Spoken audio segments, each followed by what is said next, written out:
قصف عنيف من قبل القوات الأثر على حي القدم الدمشقي.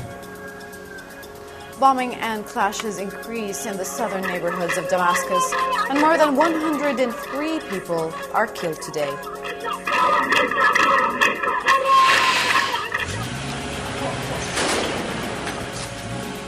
The Free Syrian Army downs a helicopter in Deir ez-Zor, and many casualties are caused in the city of Saraqib in Idlib.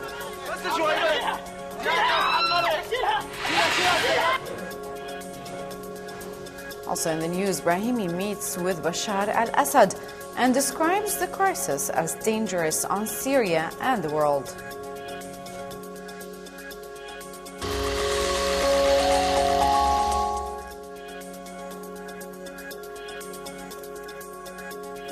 Welcome to Orient TV English News Bulletin. The Syrian regime forces killed today 103 civilians across Syria, where the citizens of Al-Qadam neighborhood in Damascus discovered a new massacre that claimed the lives of 6 victims who were executed. Meanwhile, the images broadcasted from the neighborhood showed plumes of smoke rising from buildings, and activists reported that at least 10 victims were killed and several were wounded in Al-Hajar al-Aswad and Al-Yarmouk refugee camp after being targeted by snipers stationed in the region. To that, the regime forces launched a campaign of raids and arrests in Al-Qaboon in Damascus.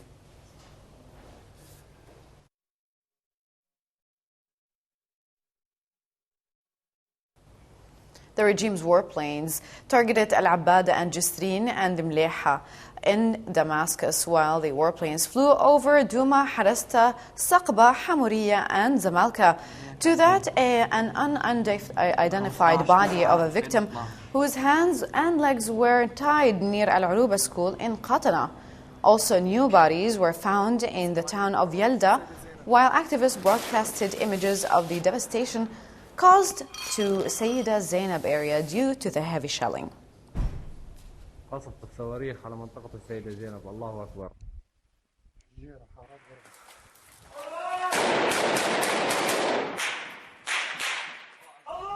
Activists broadcasted images of the clashes that occurred in the neighborhood of Al-Asali in Damascus after the regime forces tried to invade it.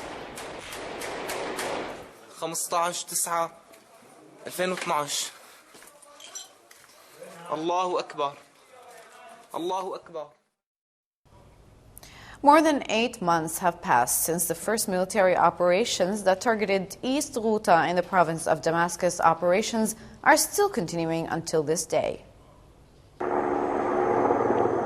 Allahu Akbar. كفر بطنة 15/9. More than 8 months have passed and the countryside of Damascus is being exposed to large-scale military operations by Al-Assad regime forces, specifically on the cities and the towns of East Ghouta.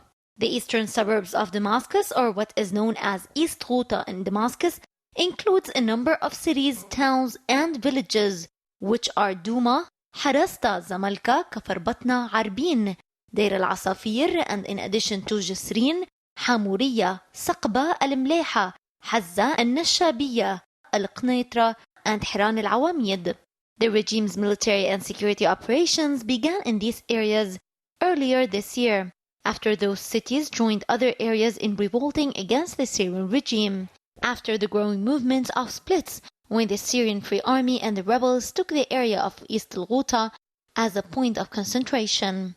The regime forces imposed security and military blockade on several cities, towns, and villages by setting barriers accompanied by security and military raids and arrests in some areas which have reached more than 200 people, as what happened in Hamuriya.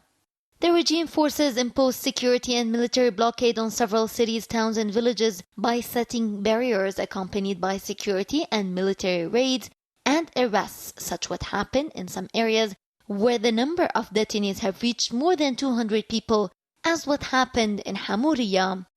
The first military operations focused on Kafar Batna and Saqba, which were followed by Douma, Arbin, and Jisrin, and after that it spanned all regions of East Ghouta. Meanwhile, the regime forces significantly intensified their military operations after they began their storming by armor and soldiers, in addition to the Shabiha militia.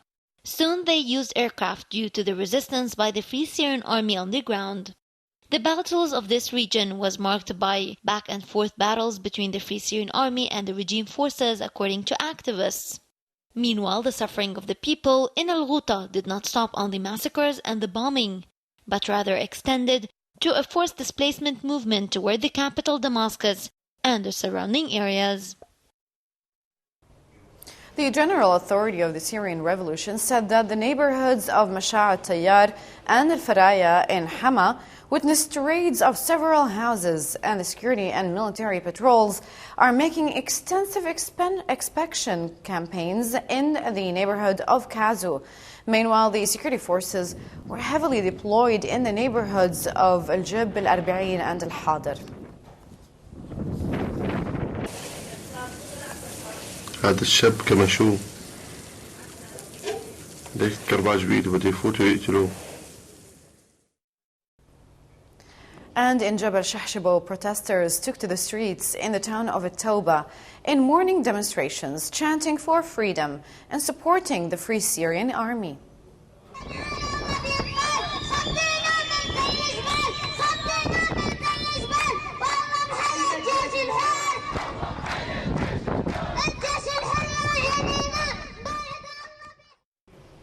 In Deir ez-Zor, the Free Syrian Army was able to down a helicopter according to the local coordinating committees.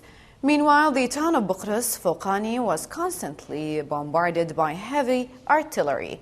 While there was news about the fall of 6 victims in the town, and in the town of Al-Bu Kamal, at least 16 mortar shells fell since early morning hours at several areas of the city. While activists who broadcasted the images of the devastation reported that snipers are stationed in the National Hospital. This coincides with a bombing that targeted the neighborhood of Al-Bal'oum in the Mayadeen.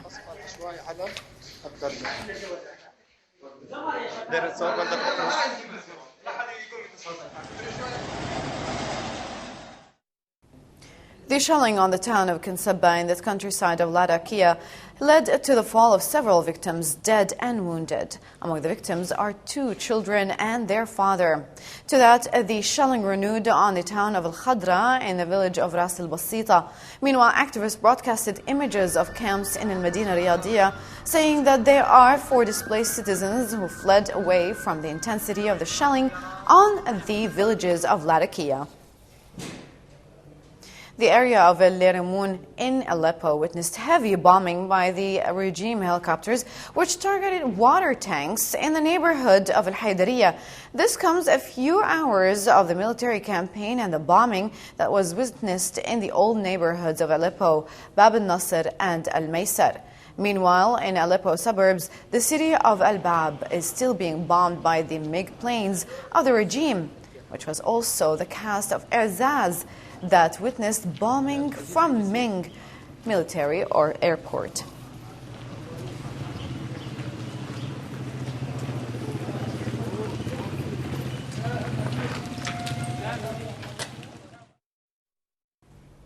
Activists broadcasted images of the Free Syrian Army taking control of Al-Mayadeen neighborhood in Aleppo after heavy clashes that occurred.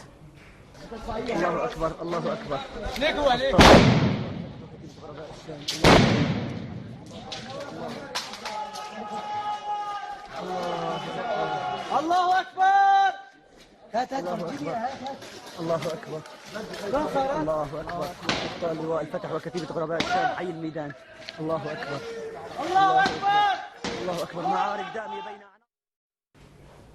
The revolution's coordinating committees in Daraa stated that military reinforcements of the regime headed south towards the town of Namr.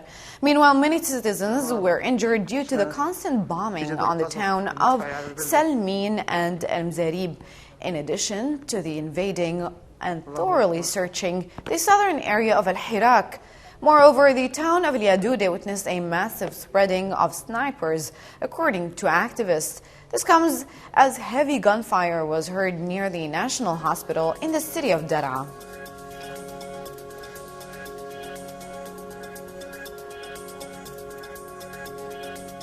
Coming up in the bulletin, a group of students in Binish demonstrate against the regime through a play.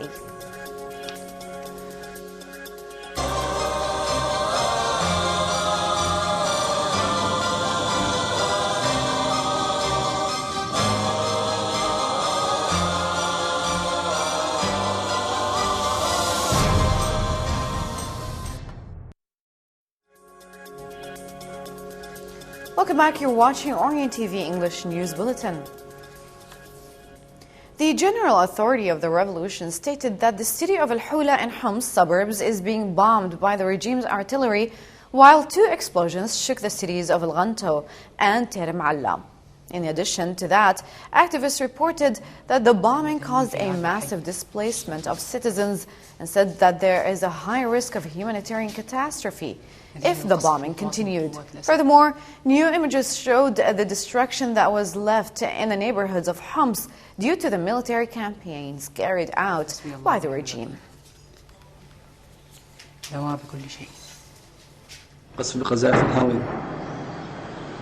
الله أكبر.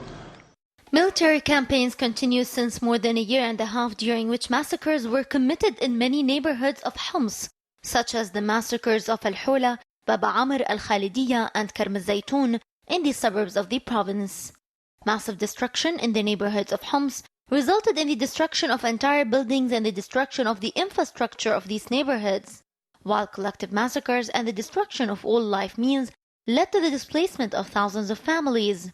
So the neighborhoods such as Bab Sba', Baba Amr and As-Safsafa, in addition to the old neighborhoods of Homs such as Al-Qusur, Al-Khalidiyya and Karm al-Zaytun, were almost empty of their inhabitants. Some poor families and others who couldn't escape are in front of bad health and living conditions with a severe shortage of food and medical supplies. Also, communications were cut off. In addition to that, field hospitals were unable to rescue the wounded and sick civilians. Dozens of victims fall dead and wounded every day in Homs as a result of the insistent shelling by the regime forces on all rebellious neighborhoods in the province. Moving on to Idlib, where the regime forces committed a massacre in Saraqib, where over 10 people were killed, including women and children. The village of Al-Kassan near Jisr al-Shughur was heavily bombed. This comes at a time where 2 mortar shells fell on the town of Al-Nayrab near Al-Kabir Mosque. من حاجز المعصرة الموجود في بلدة محنبل الحي الغربي. الله أكبر الله أكبر. استهداف مدينة سرق 15/9 وانتشال.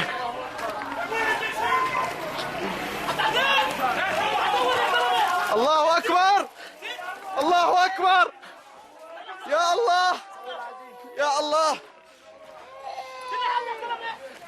يا شباب لك يا شباب فوتوا لك طلع زلمة يا شباب يا شباب هاي طيبي قول يا الله.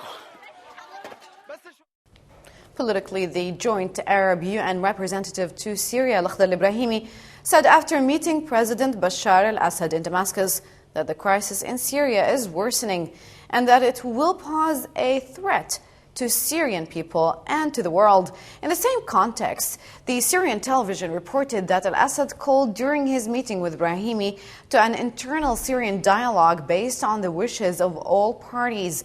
The state television quoted al-Assad saying that the real problem in Syria is a confusion between political access and what is happening on the ground. Brahimi had met before al-Assad regime's foreign minister Walid Muallim and other officials. He also met some Arab ambassadors and the Syrian opposition. In the meantime, Foreign Minister Sergei Lavrov said that Moscow, since the start of the Syrian crisis, has called for realizing solidarity within the international community for the violence in Syria, pointing out that some of Russia's partners do not agree with the diplomatic and political style of settling the Syrian crisis.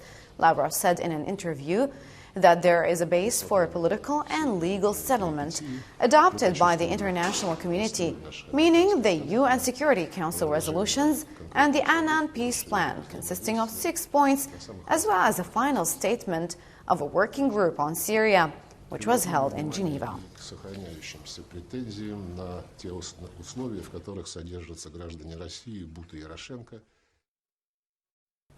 The United States has accused the Syrian regime of using brutal repression against the rebels as an excuse not to face the International Atomic Energy Agency, IAEA, on a suspected illegal nuclear activity that was conducted in the past.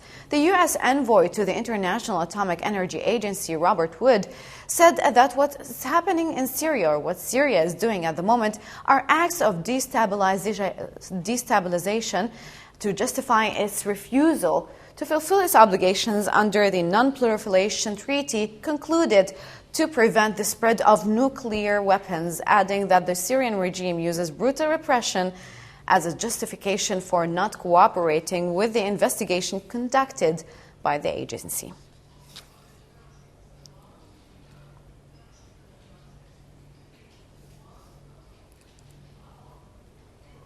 A group of students in the city of Binnish in the province of Idlib took to the stage as their platform to express their ideas and demonstrations against the Assad regime. More about that in the following report.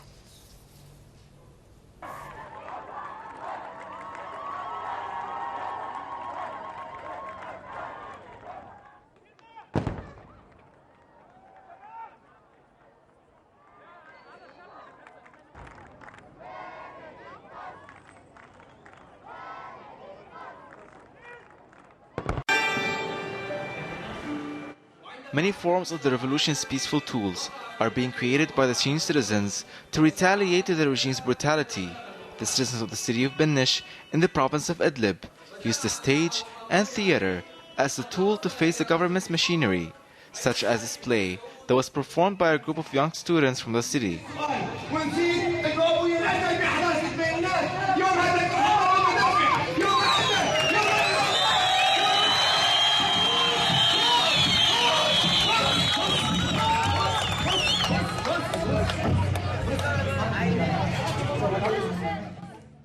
In a cheerful manner, and on a level of small groups, the youthful students start sending their messages, which say that the Syrian revolution has many sides, including rebellious artistry that goes along with the peaceful demonstrations and all other forms.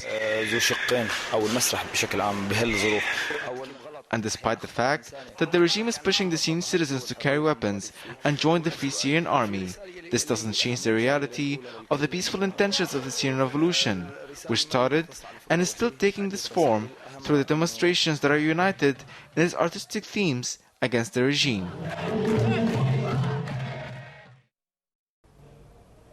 "32,423 victims were killed in Syria during the past 550 days of the revolution, according to the local coordinating committees. The statistics stated that the regime forces killed 2,400 children, in addition to 2,627 women. Also, 2,086 soldiers were killed, 1,013 were killed under torture. Meanwhile, the statistics also show and reported that more than 76,000 civilians are still missing and that 216,000 citizens are imprisoned. Meanwhile, the registered refugees in neighboring countries, according to the Communications Center of Strategic Research, are estimated to be about 272,000 refugees dispersed as follows. Jordan tops the list with 86,900 refugees, in addition to 80,400 in Turkey, followed by 68,000 in Lebanon. Whereas in Iraq, 36,400 refugees are currently residing in the country. And before we wrap up, here's another look at today's top stories. قصف عنيف من قبل قوات الأسد على حي الخضر الدمشقي. Bombing and clashes increase in the southern neighborhoods of Damascus, and more than 103 people are killed today.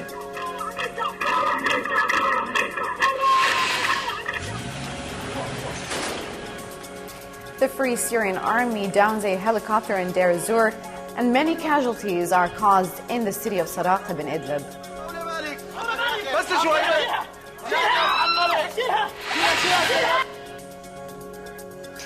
And Ibrahimi meets with Bashar al-Assad and describes the crisis as dangerous on Syria and the world. With this, we end our news bulletin from Orient TV. Thank you for watching.